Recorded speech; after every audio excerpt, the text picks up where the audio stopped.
Você já encontrou os Homens de Preto? Segundo a lenda, há uma organização governamental secreta nos Estados Unidos cujos membros usam ternos e chapéus pretos. Sempre que ocorre um avistamento de OVNI, eles chegam rapidamente ao local, intimidam as testemunhas e, às vezes, até as abduzem. Algumas pessoas afirmam que os Homens de Preto as hipnotizaram, fazendo-as perder completamente a memória. O filme Homens de Preto é inspirado nessa história. A imagem dos Homens de Preto é amplamente reconhecida graças a um indivíduo extraordinário que foi físico nuclear, engenheiro químico e membro da resistência francesa durante a Segunda Guerra Mundial. Sua vida foi simplesmente lendária. Ele frustrou o plano da Alemanha de atacar os aliados com foguetes V-2 durante a Segunda Guerra Mundial e detinha patentes de baterias nucleares e tecnologias de resfriamento eletrônico. Um verdadeiro polímata, ele é frequentemente considerado o padrinho das teorias da conspiração. Hoje, vamos explorar um de seus legados mais significativos, a lenda dos Homens de Preto. Primeiramente, é importante esclarecer que ele não criou completamente a imagem dos Homens de Preto. Na verdade, ele a resumiu e expandiu. Após a Segunda Guerra Mundial, sua vida estava difícil. Sua carreira estava em declínio e seu status social era instável. No entanto, quando este alquimista frustrado, combatente antifascista dedicado e superespião aliado bem-sucedido, que havia mudado o rumo da Segunda Guerra Mundial, achou que sua vida estava acabada, o filme foi um grande sucesso, gerando sequências, e a maioria das pessoas provavelmente continuou com suas vidas sem pensar muito nisso. Amigos e familiares disseram que ele via a ufologia como uma piada e publicava seus livros pelo dinheiro. Dot admitiu que se infiltrou na comunidade de conspiração de OVNIs para alimentar suas imaginações com clichês clássicos, como a Área 51, abduções e avistamentos de homenzinhos verdes. Em outras palavras, a história dos Homens de Preto não foi originalmente criação dele. Ele começou a escrever essas obras em 1959, mas os avistamentos dos Homens de Preto podem ser rastreados até junho de 1947, quando um incidente ocorreu perto da ilha Maori em Puget Sound, próximo a Seattle. Harold Dow e seu filho estavam recolhendo toras em um barco de pesca quando avistaram 6 aeronaves em forma de rosquinha voando acima deles. Antes que Dow pudesse entender o que estava acontecendo, um dos objetos caiu do céu, soltando uma chuva de detritos metálicos. Quando esses detritos começaram a flutuar para baixo, ele percebeu que o que parecia papel era, na verdade, folhas finas de metal, como papel alumínio. Além disso, alguns fragmentos parecidos com rochas vulcânicas atingiram seu barco, quebrando o braço de seu filho e matando seu cachorro. Este é o famoso incidente da Ilha Maori. Dow conseguiu tirar algumas fotos da aeronave com sua câmera, que ele posteriormente mostrou ao seu supervisor, Fred Krisma. Poucos dias depois, após discutir os eventos com seu chefe e amigos, ele foi visitado por um homem misterioso vestido inteiramente de preto. Logo depois, os militares se envolveram na investigação. Foi relatado que 2 investigadores, o tenente Frank Brown e o capitão William L. Davidson, coletaram alguns destroços metálicos da cena, mas o avião B-25 deles caiu no caminho de volta, matando ambos. As pessoas certamente especulariam que eles foram assassinados pelos Homens de Preto, certo? Logicamente, sim. Albert K. Bender, que havia organizado um escritório internacional de discos voadores, também foi alvo. Ele conseguiu recuperar alguns destroços, mas eram apenas folhas de metal comum, que não correspondiam à descrição das testemunhas. Isso levantou dúvidas sobre a autenticidade de todo o evento. O suposto OVNI parecia muito com um balão meteorológico. Como podemos saber? Primeiro, rosquinhas têm um buraco no meio, semelhante ao formato de um balão meteorológico. Segundo, o objeto explodiu, espalhando tiras de metal que pareciam papel alumínio, muito parecido com uma explosão de balão meteorológico. E quanto às rochas vulcânicas? Porque um balão meteorológico estaria cheio de pedras grandes. Eles geralmente usam sacos de areia como lastro, então essas podem ser apenas objetos parecidos com pedras. Quem sabe o que era aquilo? Certo, certo. Não vamos discutir sobre isso. Após esse incidente, houve uma grande agitação, levando a uma confusão em massa e a vários outros relatos de avistamentos. Após a notícia de que o capitão havia descoberto destroços de uma nave alienígena, os avistamentos dos homens de preto aumentaram nos anos seguintes. Em 1967, um homem chamado Robert Richardson afirmou ter colidido com um OVNI enquanto dirigia. Não, ele não estava em um carro voador como o de Harry Potter. Ele disse que o OVNI estava na estrada.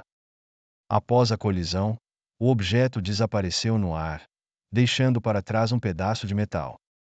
Richardson relatou que foi visitado pelos homens de preto, que levaram o fragmento de metal e o ameaçaram, dizendo que, se ele quisesse manter o rosto bonito de sua esposa intacto, deveria ficar de boca fechada.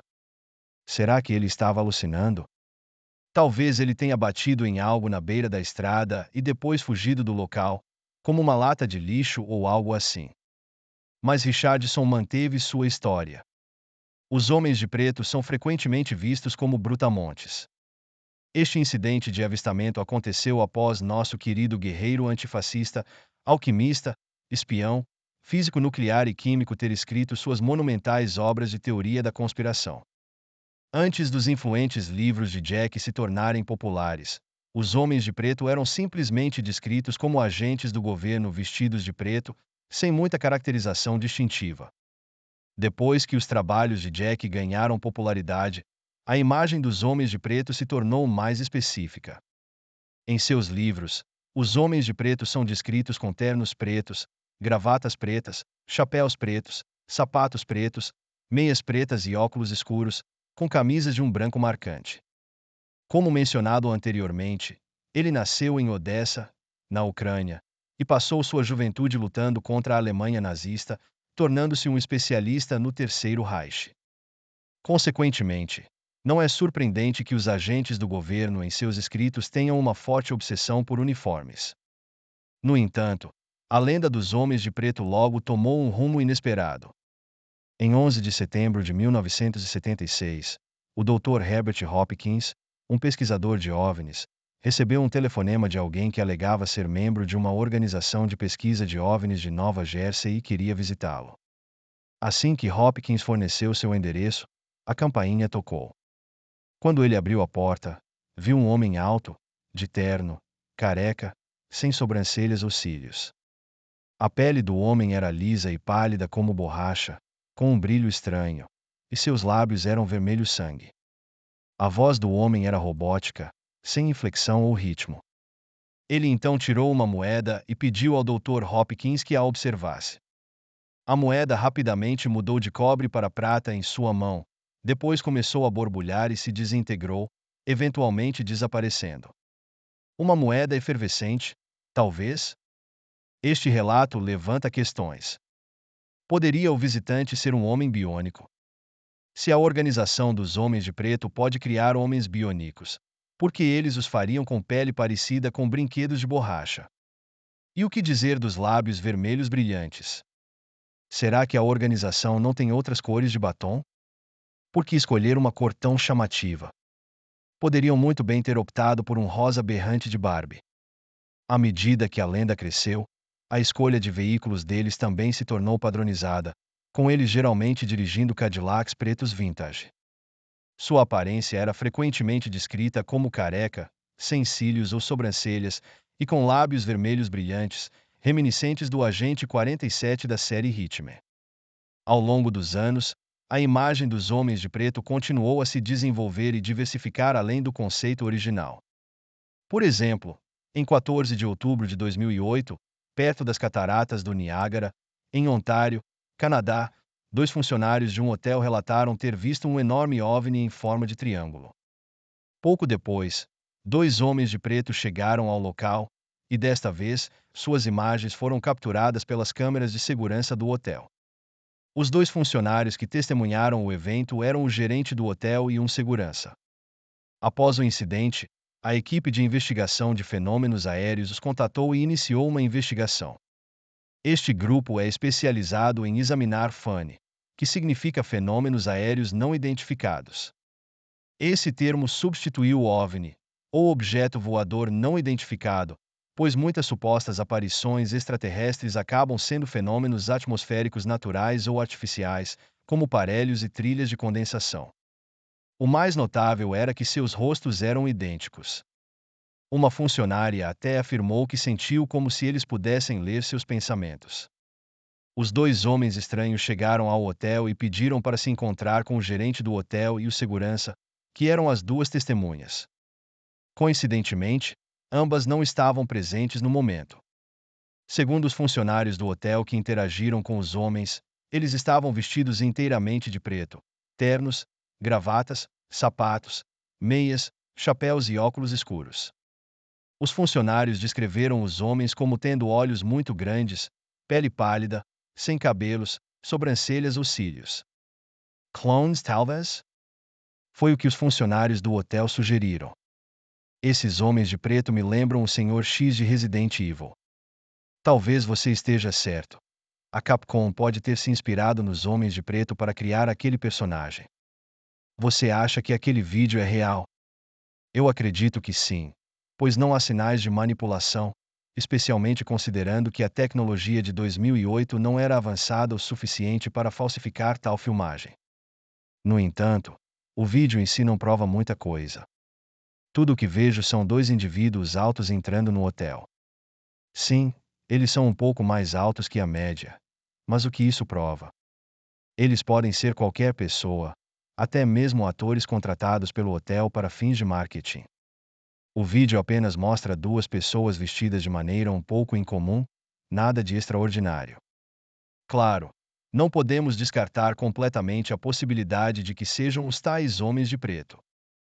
Mas a probabilidade disso é tão alta quanto a de uma fada morar debaixo da minha cama e só sair quando estou dormindo. Isso não parece com você, sendo tão objetivo. Embora eu acredite na existência de alienígenas, continuo altamente cético em relação a 99% dos eventos misteriosos. Veja este vídeo.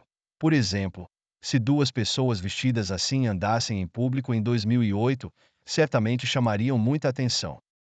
Se os homens de preto fossem realmente agentes secretos do governo dos Estados Unidos, como sugerem as teorias da conspiração, por que se vestiriam de maneira tão chamativa? Isso poderia ter feito sentido nos anos 1950, mas décadas depois, ainda se vestir assim parece mais uma fantasia. A origem da imagem dos homens de preto é bastante intrigante. Acredita-se amplamente que sua aparência foi influenciada pelo macartismo, que desencadeou um medo generalizado e suspeita de espiões soviéticos na sociedade americana no final da Segunda Guerra Mundial. Se você assistiu a Oppenheimer, sabe que, mesmo antes do fim da guerra, os Estados Unidos já estavam se protegendo contra a União Soviética. Em 1947, o presidente Truman emitiu a Ordem Executiva 9835, que exigia a verificação da lealdade dos funcionários do governo. Se houvesse qualquer suspeita de atividades desleais, o funcionário seria demitido. Foi uma verdadeira caça às bruxas. Durante esse período, o diretor do FBI, J. Edgar Hoover, iniciou o programa de responsabilidades, utilizando meios ilegais para investigar funcionários do governo e espalhar secretamente resultados. Isso resultou na demissão injusta de muitos professores, advogados e funcionários públicos, incluindo alguns heróis da Segunda Guerra Mundial. Por exemplo, em 1953, Robert Oppenheimer, o diretor científico do Projeto Manhattan e consultor da Comissão de Energia Atômica dos Estados Unidos, teve sua autorização de segurança revogada. Durante esse período, inúmeras histórias sobre os homens de preto começaram a circular entre o público americano, refletindo o medo e a confusão diante do ambiente de alta pressão. Naquela época, agentes do FBI e da CIA eram frequentemente vistos com ternos pretos, e os veículos do governo geralmente eram Cadillacs, Chevrolets ou Lincolns. Isso facilitava a associação desses trajes e veículos à autoridade. Foi então que surgiu uma figura peculiar, adicionando um novo elemento à narrativa, o espião aliado que mencionamos anteriormente. Os ternos pretos e os carros do governo, como Cadillacs, Chevrolets e Lincolns, tornaram a conexão com os homens de preto bastante crível. No entanto, Um indivíduo notável surgiu durante esse período e alterou dramaticamente a narrativa. Esse espião aliado escreveu extensivamente sobre os homens de preto, transformando-os de símbolos com conotações políticas em pura ficção científica ou fantasia. Diversas fontes sugerem que ele até rastreou a história deles até a Grécia Antiga em suas obras. Como seus escritos estavam todos em francês e meu francês se limita a frases básicas como bonjour, désolé e au revoir, não pude verificar o texto original sobre os homens de preto na Grécia. Baseado no que li, não me surpreenderia se ele realmente tivesse feito isso, pois sua imaginação era ilimitada. Seus livros, intencionalmente ou não, contribuíram significativamente para a explosão de teorias da conspiração nos Estados Unidos nas últimas décadas, levando à situação atual, que é esmagadora. Um estudo de 2014 da Universidade de Chicago descobriu que metade dos americanos acreditava em pelo menos uma teoria da conspiração. Em novembro de 2018, essa proporção havia subido para 61%. Alguns americanos até acreditam que todos os pássaros estão extintos há muito tempo e que cada pássaro que você vê é, na verdade, um dispositivo de vigilância controlado pelo governo. A lenda dos homens de preto está profundamente enraizada e amplamente disseminada na sociedade americana. Parece que isso não foi intencional, dado que suas obras foram todas escritas em francês e publicadas na França.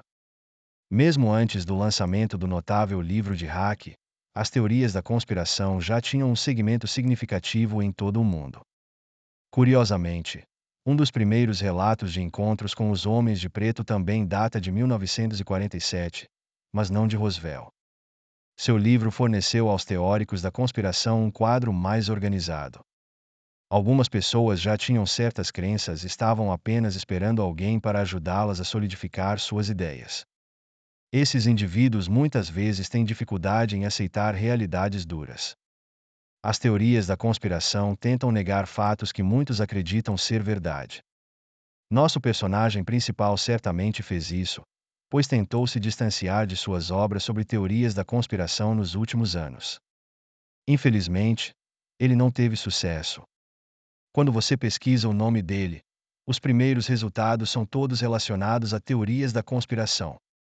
É preciso se aprofundar para encontrar suas outras conquistas na vida. Ele foi físico nuclear, engenheiro químico, membro da resistência francesa durante a Segunda Guerra Mundial, espião, sobrevivente de campo de concentração, alquimista, jornalista e escritor. Nenhum desses feitos é amplamente reconhecido. No final, ele foi conhecido apenas como um especialista em ciências marginais.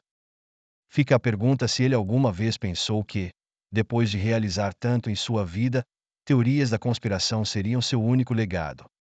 Às vezes, a vida nos reserva surpresas. Certo, isso é tudo para este episódio. Se você gostou, compartilhe seus pensamentos na seção de comentários. Tenha um ótimo dia e até a próxima.